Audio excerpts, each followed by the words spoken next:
Now to the outburst grabbing everyone's attention today. A Colorado state representative is being criticized for her behavior during the president's State of the Union speech. Congresswoman Lauren Boebert of Mesa County could be heard shouting and interrupting the president several times.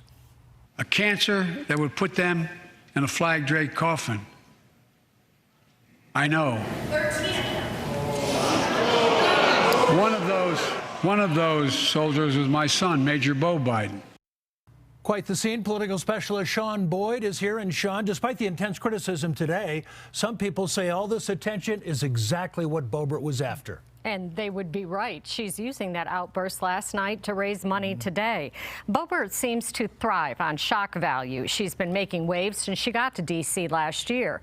But even some members of her own party say her latest outburst crossed the line. I know. Moments after yelling at the president as he talked about sick veterans during the State of the Union address, Representative Lauren Boebert fired off a tweet saying she just couldn't stay silent. CBS 4 Republican analyst Dick Wadham says then she shouldn't have been at the address. I thought Congresswoman Boebert was very inappropriate. She's hardly the only disruptor in D.C. Former President Trump, Wadham says, pushed the limits of inappropriateness. But he says Trump didn't start it, and Republicans aren't the only ones guilty of it.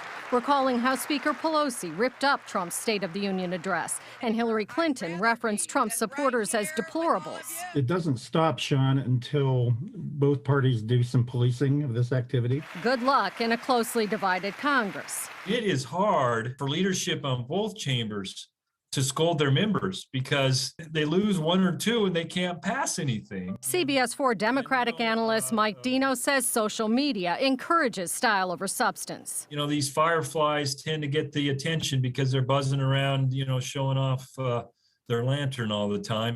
But Dino says Boebert's bomb-throwing approach doesn't do her constituents any favors. It would be very constructive for her to maybe transition away from this class clown, immature act that she's putting on. As much as people criticize it, I bet Boebert makes a ton of money off this, Dick, right? Yes. She's already sent a fundraising appeal, and Wadhams and Dino expect more agitators like her to win in November. As the extremes take more control, less will get done, and the atmosphere will be even more poisoned.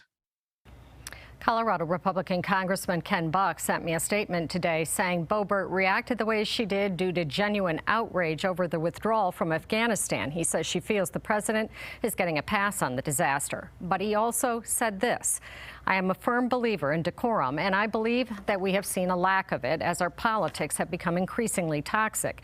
The State of the Union is not a time for theater, referencing Pelosi's tearing up of Trump's speech, and not a time for heckling, as Representative Boebert, he says, unfortunately did last night. He also took both parties to task, saying Congress is not a focus group that boos and chants during the presidential address. Boebert declined my request for an interview. All right, Sean, thank you.